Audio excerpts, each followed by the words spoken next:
We live in a world obsessed with perfectionism.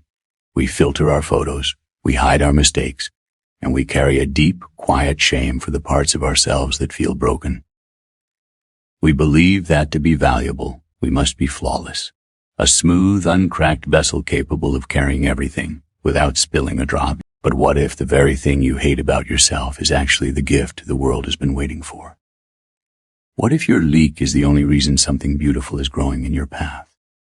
In a magnificent palace overlooking a golden valley, there lived a king who required fresh spring water every morning.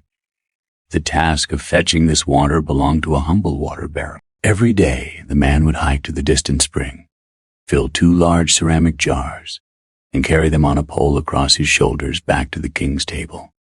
One of the jars was perfect. It was sturdy, glazed beautifully, and always delivered a full portion of water.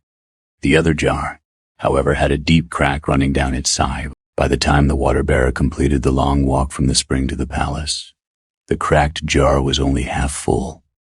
For 2 years this happened daily. The perfect jar was proud of its utility, seeing itself as the only one truly serving the king.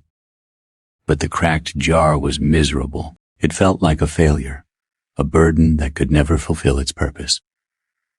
One morning, by the side of the spring, the cracked jar finally spoke to the water bearer. "I am so ashamed," it whispered, its voice heavy with sorrow. "Because of my flaw, I only do half the work I am supposed to do. I waste your effort and I provide the king with less than he deserves. I wish I were whole." The water bearer looked at the jar with eyes full of kindness. He didn't offer a quick fix. He didn't try to seal the crack. Instead, he said, "As we walk back to the palace today, I want you to look not at yourself, but at the path beneath us." As they began the journey back, the cracked jar looked down. For the first time, it noticed the ground. On its side of the path, there was a vibrant explosion of color. Beautiful wildflowers, wild lilies, violets, and daisies were blooming in a long, flowing line all the way to the palace gates. On the other side of the path, where the perfect jar was carried, the ground was dry, dusty, and barren. "Do you see?" the water bearer said softly. "I have always known about your crack, so I took advantage of it. I planted flower seeds only on your side of the path. Every day, as we walked back from the spring, you watered them. Without you being exactly as you are, the king would not have these flowers to grace his table. Your leak wasn't a waste. It was a silent act of creation." The cracked jar was silent. It realized that its brokenness was the very thing that brought abundance to the valley. Its purpose wasn't just to carry water. It was to nourish life in a way the perfect jar never could. This ancient story is a profound healing for our modern souls. We often spend our lives trying to hide our cracks, our past traumas, our physical insecurities, or our sensitive hearts. We think these things make us less useful to society, but nature tells us that light enters through the wounds. Your struggle has given you a unique perspective.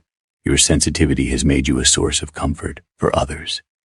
Your leak might be the very empathy that waters the dry hearts of the people around you. The control you seek is not found in becoming perfect. Perfection is a stagnant state.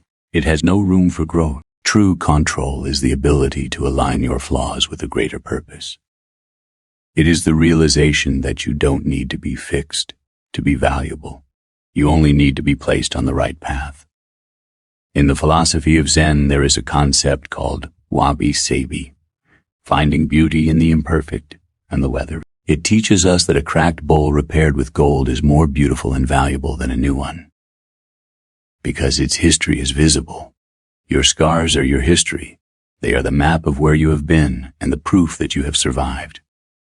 As you go through your week, I invite you to stop apologizing for your cracks. Stop looking at the water you are losing and start looking at the flowers you are growing. Ask yourself, how can my unique struggle become a gift for someone else?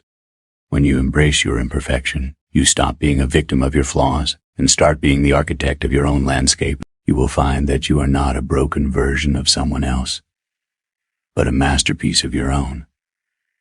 And in that realization, you will finally find the peace and the power to walk your path with a full and grateful heart.